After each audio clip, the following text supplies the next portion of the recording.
Na denúncia, o procurador-geral explica como, no entender dele, o entorno político do presidente atuava em harmonia com Temer e com os interesses da organização criminosa em vários órgãos da administração pública. Rodrigo Janot descreve que Eliseu Padilha, Rodrigo Rocha Loures, Henrique Alves, Eduardo Cunha, Moreira Franco e Gedel Vieira Lima orbitavam em torno da liderança e coordenação de Michel Temer. Janot narra que os denunciados ora agiam juntos, ora se associavam em núcleos menores, subgrupos dentro de um grupo maior, que inclusive entravam em disputas internas. O procurador detalha a divisão da propina por personagens, grupos e órgãos públicos, ou seja, de onde o dinheiro era desviado e para quem.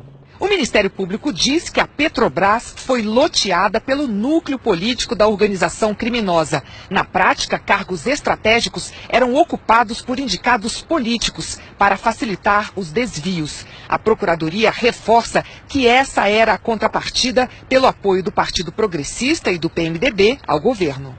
A denúncia diz que, quanto ao PMDB da Câmara, o ingresso na divisão dos cargos no âmbito da Petrobras aconteceu no final de 2007, quando a bancada do PMDB da Câmara de Minas Gerais, liderada por Eduardo Cunha e Fernando Diniz, articulou junto ao próprio partido e ao PT para obter a diretoria internacional da Petrobras. A negociação em torno do novo diretor não passou apenas pelas mãos de Eduardo Cunha e da bancada de Minas Gerais. Ele contou também com a participação de Temer e Henrique Alves, que deram o aval necessário. Após a posse de Jorge Zelada neste cargo em 2008, operações relacionadas à diretoria renderam, de acordo com Janot, quase 32 milhões de dólares a Eduardo Cunha, Henrique Eduardo Alves e Michel Temer. A denúncia também destaca que o primeiro pagamento no exterior foi feito em 21 de julho de 2010, apenas 6 dias após a reunião dos executivos da Odebrecht com Temer, Cunha e Henrique Alves, que se deu em 15 de julho de 2010 no escritório de Temer. O Ministério Público afirma que os pagamentos de propina no exterior somaram 20 milhões e 800 mil dólares, destinados a políticos do PMDB da Câmara de 2010 a 2012. A denúncia aponta também pagamento de vantagem indevida a Cunha, Henrique Alves e Temer através de um contrato no valor de 15 milhões e meio de dólares. Da Caixa Econômica Federal saiu a maior parte da propina identificada pelos investigadores. A Procuradoria diz que o ex-vice-presidente de fundos de governo e loteria, Fábio Cleto, indicado por Cunha para o cargo, atuava no fundo de investimento do FGTS, e o ex-ministro Gedel Vieira Lima atuava, à época, na vice-presidência de pessoas jurídicas. O doleiro Lúcio Funaro disse ter sido informado por Cunha de que Moreira Franco falou para Temer que isso, se referindo ao fundo do FGTS, seria uma oportunidade para fazer dinheiro e que, a partir daí, inicia uma briga entre o grupo de Cunha, Funaro e Henrique Alves contra Moreira Franco. O procurador afirma que, no âmbito do fundo de investimento do FGTS, entre 2011 e 2015, houve pagamento de propina no valor de 135 milhões e 800 mil reais. Na denúncia, o ex-ministro Gedel Vieira Lima é apontado como responsável por atuar na liberação de financiamentos, em troca de propina de pelo menos 10 empresas, muitas do grupo JIF de Joesley Batista. A denúncia diz que, ao todo, entre 2011 e 2013, Gedel liberou em torno de 5 bilhões de reais no âmbito do esquema montado na Caixa, juntamente com o apoio de Eduardo Cunha e Lúcio Funaro, responsáveis pela negociação com os empresários, e de Henrique Eduardo Alves e Michel Temer, que davam sustentação à manutenção de Gedel no cargo. Ao todo, esse grupo arrecadou por volta de 170 milhões de reais em propina.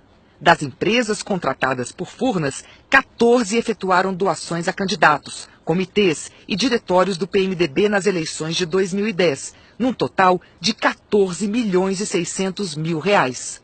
E delatores como executivos da Odebrecht, Lúcio Funaro, confirmaram o pagamento de propinas relativas às obras de hidrelétricas no Rio Madeira, para Temer, Henrique Alves e Cunha. No Ministério da Integração Nacional, comandado de 2007 a 2010 por Gedel, o esquema atuava no Departamento Nacional de Obras contra a Seca, o DENOX.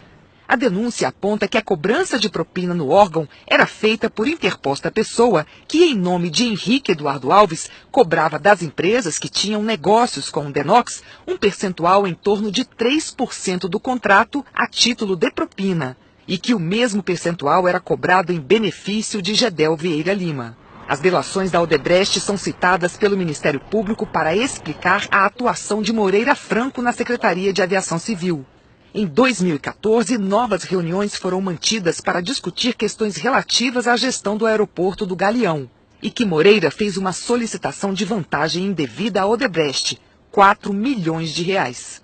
O indicado por Moreira Franco para receber o dinheiro foi Eliseu Padilha. No Ministério da Agricultura, o procurador aponta o trabalho de Temer pela nomeação de Wagner Rossi para o comando da pasta em 2010. E que, após Rossi deixar o ministério em agosto de 2011, Temer solicitou a Joesley Batista que pagasse uma espécie de mesada, no valor de R$100 mil para o ex-ministro. Foi Rossi quem apresentou Joesley ao presidente. Mais tarde, já com o ministério sob o comando de Antônio Andrade, hoje vice-governador de Minas, Joesley foi beneficiado por uma ação da pasta, liberando a exportação de miúdos bovinos, um negócio que rende US$300 milhões por ano. A denúncia aponta medidas legislativas em que o grupo atuou, que Eduardo Cunha convidou Joesley Batista para a reunião na residência oficial da Câmara, ocasião em que solicitou o pagamento de 15 milhões para garantir que o setor de aves mantivesse a sua alíquota. Diz ainda que a propina foi paga em espécie a Eduardo Cunha, que inclusive cobrou um adicional de R$5 milhões a Joesley Batista. Também sofreram interferência do grupo projetos sobre execuções fiscais de pessoas jurídicas, venda de remédios em supermercados, tributação de operações comerciais no exterior e até impostos sobre combustíveis para aviões.